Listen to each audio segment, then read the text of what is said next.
Hello everyone, welcome to English Treasure.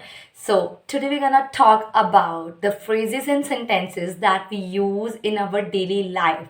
We're gonna learn all the sentences regarding it. The first one is it's not possible overnight. It's not possible overnight. When we gonna say that कि it's not ये काम आज रात में नहीं हो सकता या ये 2 घंटों में या कुछ दिनों में पॉसिबल नहीं है. It takes time. It take few days, few minutes, few seconds, few hours, number of hours. तो ये कोई चुटकियों का काम नहीं है कि 2 घंटे में हो गया. It take time. तो you can use the line. It's not possible overnight. It's not possible overnight. The task is not of overnight. ये आज रात के लिए काम नहीं है. ठीक है, तो we're gonna talk about it's not possible overnight. जब भी हम इंग्लिश सीखना चाहते हैं, we're gonna practice English. So what you have to do, like watching the YouTube channel of anyone, you just repeat after that. आप उसके पीछे पीछे रिपीट करोगे, so it's gonna be easy and then practice it out. Practice कैसे करना है? Whenever you are conversating with someone, use that quotations, the vocabulary, the sentences that you have learned in your daily life. उसको कहीं ना कहीं आप use करके आप इसको प्रैक्टिस आउट कर सकते हैं. The next one is you should keep your nose out of other affairs. हम कहते हैं ना कि आपको अपने काम से मतलब रखना चाहिए या माइंड योर ऑन बिजनेस. आपको किसी के काम में दखल अंदाजी नहीं देनी चाहिए. तो instead of saying that, how we gonna say that in English? Let's learn.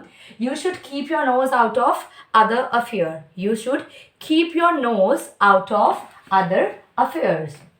The next one is don't get on my nerves. मेरा दिमाग मत खाओ. There are several ways we can say this line in a different way. The first one is don't get on my nerves. मेरा दिमाग मत खाओ. Don't get on my nerves. Or you can say don't pick my mind. मेरा दिमाग मत खाओ. Don't lick my mind. Don't pick my mind. Don't get on my nerves. जैसे हम for example there is a students who are sitting in front of 10 students, 15 students are sitting in front of you and सभी शोर मचा रहे हैं, हल्ला कर रहे हैं. तो don't get on my nerves. Don't speak so loudly. Don't scream.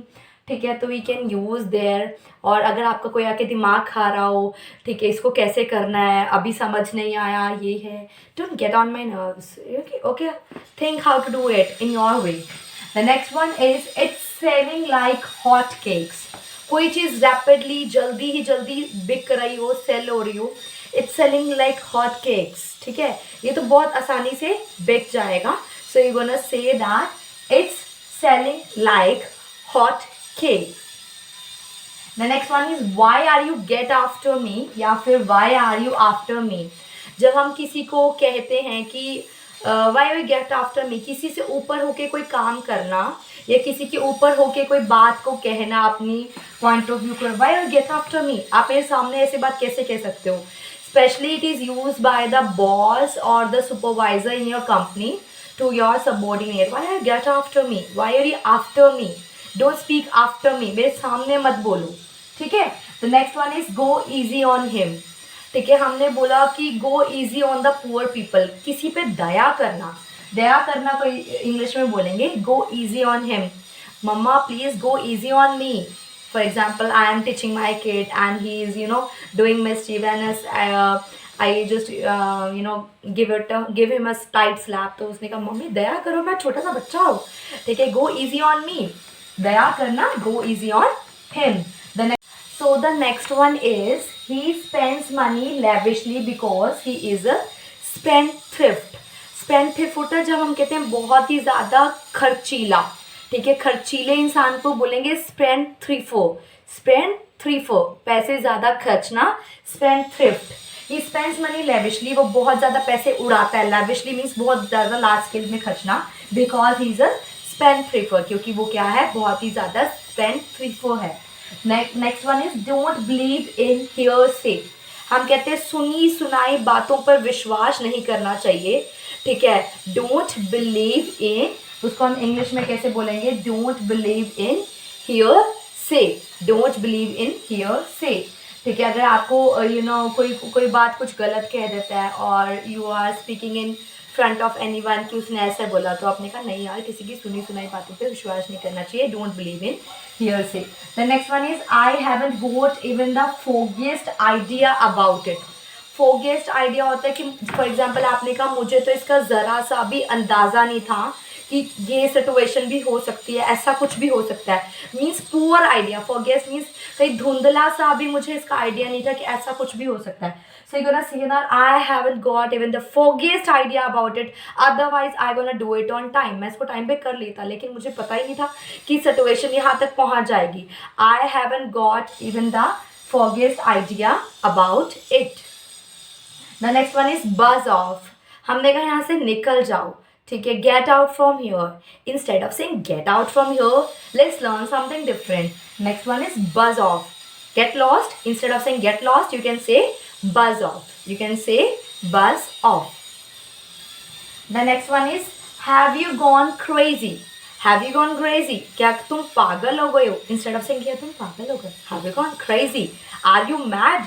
Instead of saying are you mad, have you gone crazy?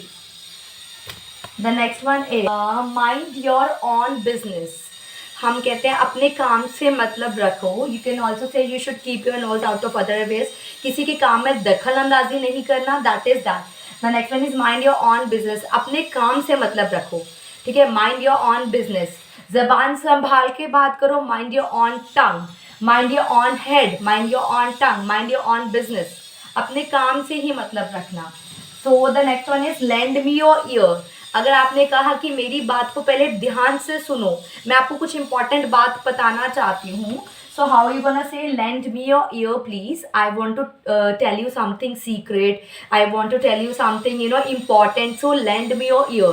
Specially it is use by the teachers in the class. अगर आपने कहा मेरी video को ध्यान से सुनना end तक, क्योंकि there are lot of beautiful and important sentences I am gonna to give you. So lend me your ear please. The next one is hold your tongue. मैंने कहा जबान संभाल के बात करो. आप पता नहीं क्या बोल रहे हो. Hold your tongue. Mind your business. Hold your tongue. The next one is this is filthy thing. Filthy हम बोलते हैं बेकार, बकवास, गंदा. फिल्दी गंदा. गंदे को बोलेंगे filthy. This is filthy thing. This is vulgar. This is filthy. Vulgar को हम इंग्लिश में और कैसे प्रेजेंट कर सकते हैं? Filthy. This is filthy thing. So the next one is skip my mind. Skip my mind का मतलब होता है आपने कहा ये मेरे दिमाग से निकल गया. It skip from my mind. Sorry I forgot it. Sorry I forget it. It's sorry it's skip from my mind. Pardon it skip my mind. मेरे दिमाग से निकल गया. माई apologies. My apologies. My sorry I feel sorry. It's my apologies. I present my apology for this. Sorry, instead of that you can use my apologies, pardon. The next one is don't panic. ठीक है, आपने कहा tension मत लो. Don't take tension, don't panic. The next one is would you be mind enough to close the door. क्या तुम दरवाज़ा बंद कर दोगे? Can you shut the door? Please shut the door, close the door. Instead of that you can say would you be kind enough to shut the door. Would you be kind enough to close the door. किसी को अगर लहीजे कहते हैं ना अच्छे तरीके से कहोगे तो वो काम भी अच्छे से कर देगा. So in the English they are very polite request and sentences we can use. So the polite request and sentences start from would you be kind enough to shut the door. Would you be kind enough to close the door. So next one is go there immediately. अभी के अभी वहाँ जाओ. There is a hurry and there is a very important thing. तो मैंने कहा अभी के अभी वो करो. Go there immediately. Do this immediately. Okay, so we're gonna say like this. So these are the sentences that will help you to use in your daily life. But before that, don't forget to like, subscribe and share my channel. Thank you.